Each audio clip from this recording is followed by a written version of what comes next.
China deal. We wanted clarification. We had to have clarification. And that's what we're really having the meeting about. We had a very good talk. I talked to President Xi for, I guess, more than 2 hours. We had a very good talk. It's a complicated deal, but it's a deal that's, bring us a lot of money and a lot of everything else. And we get along very well with President Xi and with China.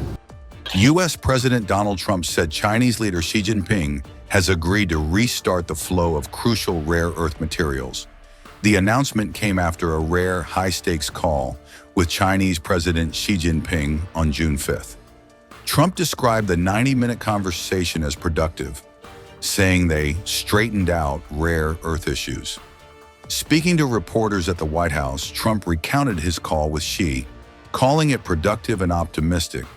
He called the matter very complex stuff, but did not provide clear details on what was actually agreed. When asked about it later, Trump confirmed Xi agreed to restart rare earth flows, but gave no timeline or volume. China deal, we wanted clarification. We had to have clarification. A little bumpy up here. We had to have clarification. And that's what we're really having the meeting about. We had a very good talk. I talked to President Xi for, I guess, more than 2 hours. We had a very good talk. It's a complicated deal, but it's a deal that's, bring us a lot of money and a lot of everything else. And we get along very well with President Xi and with China right now. Magnets? Say it, what? Did President Xi agree to restart the flow of rare earth minerals and magnets? Yes, he did. The two leaders reportedly worked through several sticking points in the trade deal that has seen months of turbulence. Rare earths are crucial for everything from electric cars to fighter jets, and the U.S. relies heavily on Chinese supply.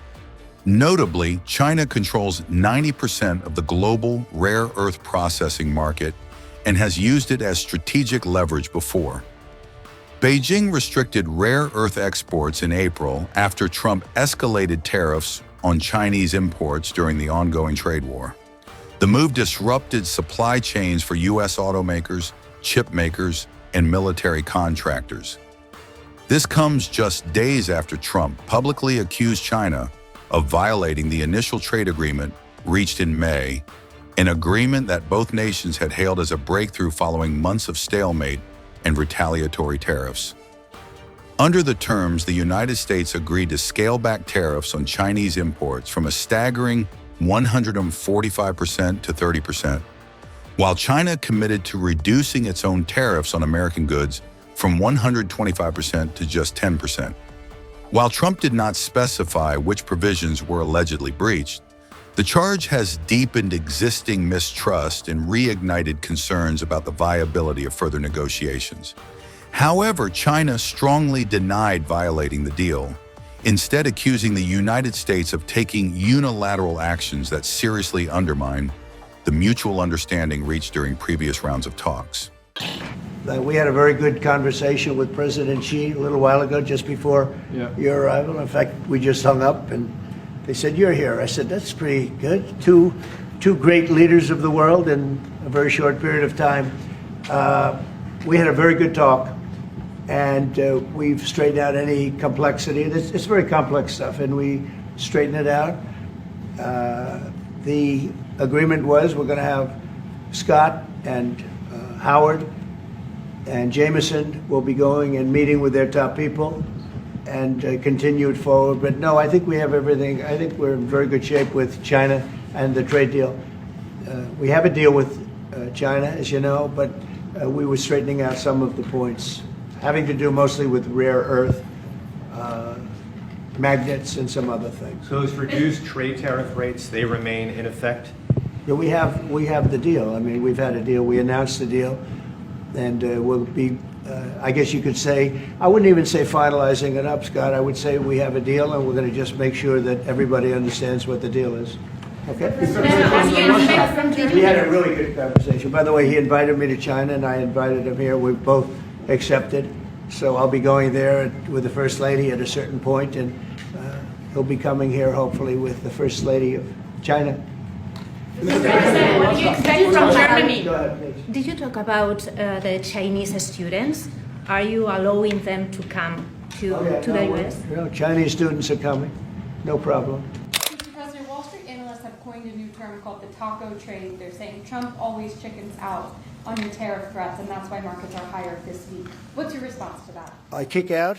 Chicken out. Oh, isn't that nice? Chicken out. I've never heard that. You mean because I reduced China from 145% that I set down to 100 and then down to another number? And I said you have to open up your whole country. And because I gave the European Union a 50% tax tariff, and they called up and they said, please, let's meet right now. Please, let's meet right now. And I said, okay, I'll give you till July 9. I actually asked them, I said, what's the date? Because they weren't willing to meet. And after I did what I did, they said, we'll meet anytime you want. And we have an end date of July 9th. You call that chickening out? Because we have $14 trillion now invested, committed to investing when Biden didn't have practically anything. This country was dying. You know, we have the hottest country anywhere in the world. I went to Saudi Arabia. The king told me. He said, we have the hottest country in the world right now. 6 months ago, this country was stone cold dead. We had a dead country. We had a country people didn't think it was going to survive, and you ask a nasty question like that. It's called negotiation. You set a number. And if you go down, if I set a number at a ridiculous high number and I go down a little bit, a little bit, they want me to hold that number, 145% tariff. Even I said, man, that really got up. You know how it got? Because of fentanyl and many other things, and you added it up. I said, where are we now? We're at 145%. I said, whoa, that's high. That's high. They were doing no business whatsoever, and they were having a lot of problems. We were very nice to China. I don't know if they're going to be nice to us, but we were very nice to China. And in many ways, I think we really helped China tremendously because, they were having great difficulty because we were basically going cold turkey with China. We were doing no business because of the tariff, because it was so high. But I knew that. But don't ever say what you said. That's a nasty question. There are no winners in tariff wars or trade wars. Bullying or hegemonism only leads to self-isolation. China will work with LAC countries to implement the Global Development Initiative. We will resolutely uphold the multilateral trading system, ensure stable, unimpeded global industrial and supply chains, and promote an international environment of openness and cooperation.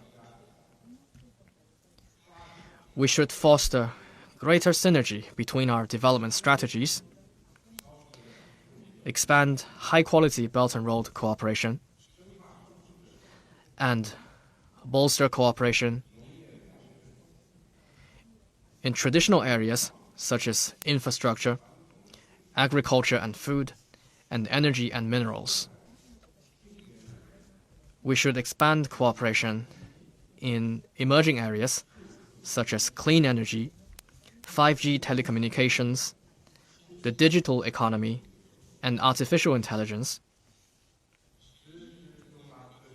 and carry out the China-LAC Science and Technology Partnership.